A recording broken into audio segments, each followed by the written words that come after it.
Hi, beautiful. Welcome to A Course in Miracles. We're reading in the text, chapter 25, The Justice of God, paragraph 3. Perception rests on choosing. Knowledge does not. Wow. Let's just pause here. I feel like we could talk for a long time about this one sentence. Perception rests on choosing. Knowledge does not. Wow. Because perceptions make believe. Essentially. I mean, it's different. Everybody has a different perception. There's no objective reality to our perception. Although perception is our personal reality, it's not the greater reality. Knowledge doesn't rest on choosing. It just is.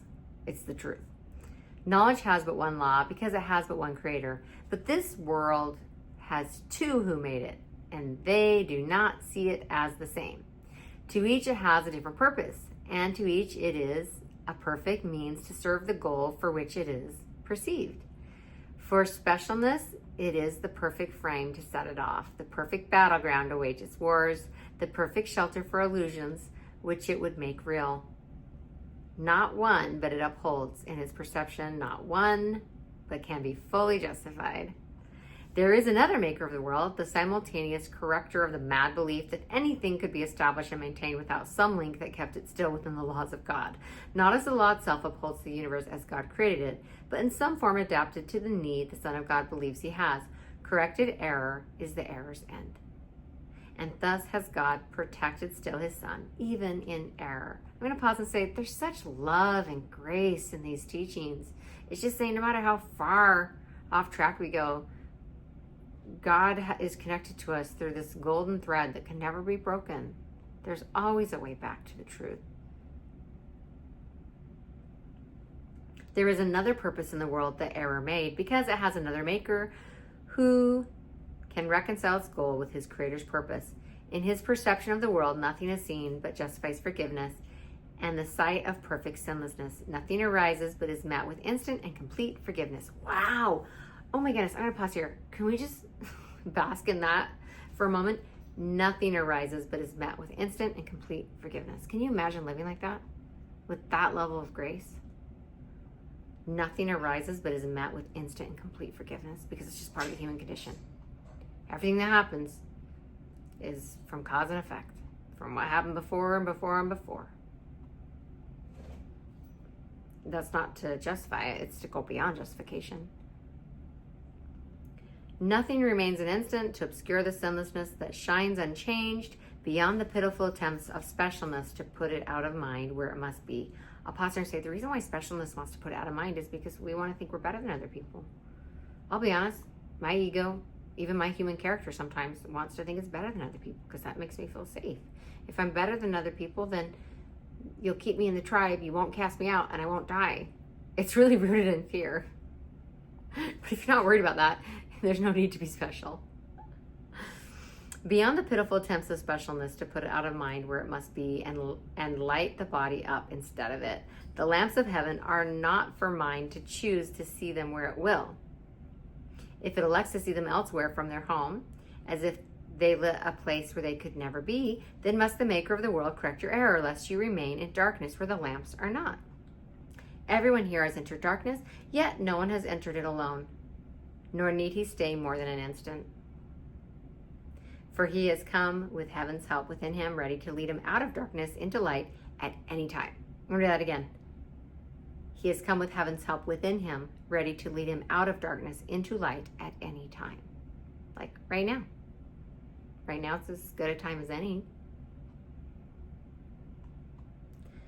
The time he chose can be any time, for help is there, awaiting but his choice. And when he chooses to avail himself of what is given him, then will he see each situation that he thought before was means to justify his anger turned to an event which justifies his love. He will hear plainly that the calls to war he heard before are really calls to peace.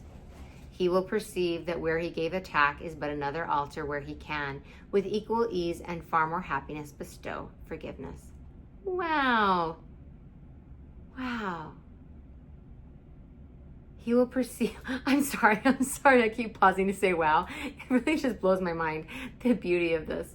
I'm going to read that again. He will perceive that where he gave attack is but another altar where he can, with equal ease and far more happiness bestow forgiveness. I'll pause here and say, so look, it's just as easy to give forgiveness as it is attack. But with forgiveness, there's far more happiness, peace, serenity, joy, creation. Think how much more is created from a space of cooperation versus competitiveness.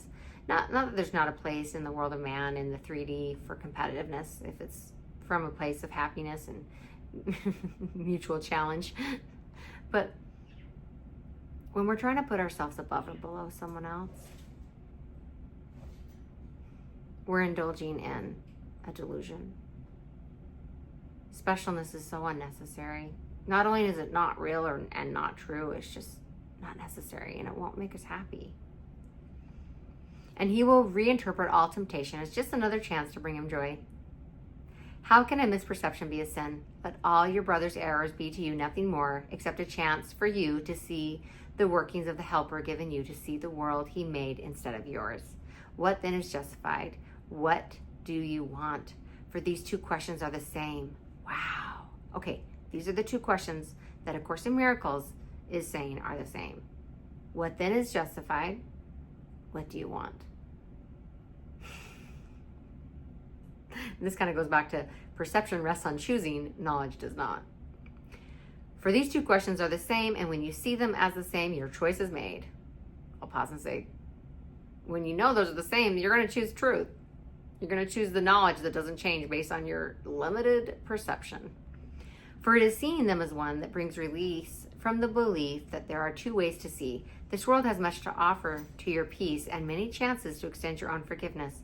Such its purpose is to those who want to see peace and forgiveness descend on them and offer them the light.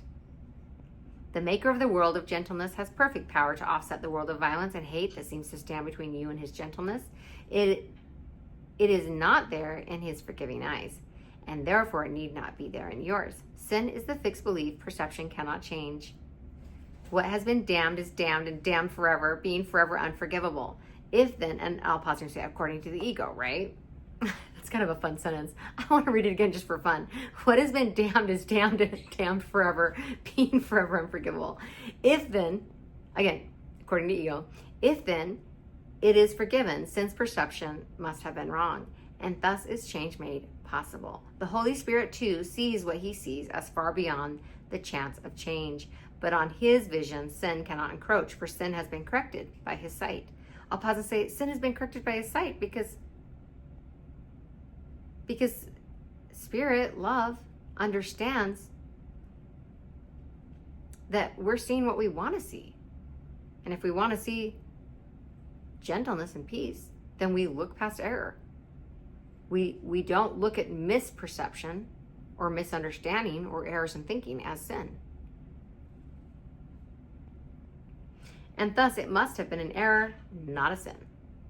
For what it claimed could never be, has been. Sin is attacked by punishment and so preserved. Oh, I'm going to pause here and say, I knew someone once who had a low self-esteem and didn't really love himself very much. And he really wanted to punish people. And if someone did something perceptually wrong, he really went into this punisher mode. And it was very clear to me that it was a projection because he felt unworthy and unloved. And I hope this beautiful soul has since learned to love himself and realizes he doesn't need to punish anyone. He certainly doesn't need to punish himself. To forgive errors in thinking within and without. Sin is attacked by punishment and so preserved, but to forgive is to change its state from error into truth. Beautiful one. Today.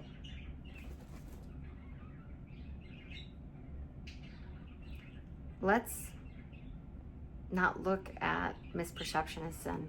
Let's not look at errors in thinking as sinfulness that deserves punishment. And error in thinking is something to forgive. Let go of. Especially within your own beautiful soul. If you've learned the lesson, great. That mistake you made didn't make you less, it made you more because you learned from it and you are wiser now and better able to serve others. Thank you so much for being here. You are so beautiful. Just by being here, you bless lives. As a light in the dark and a beacon of hope. Thank you. I love you. I'll see you soon.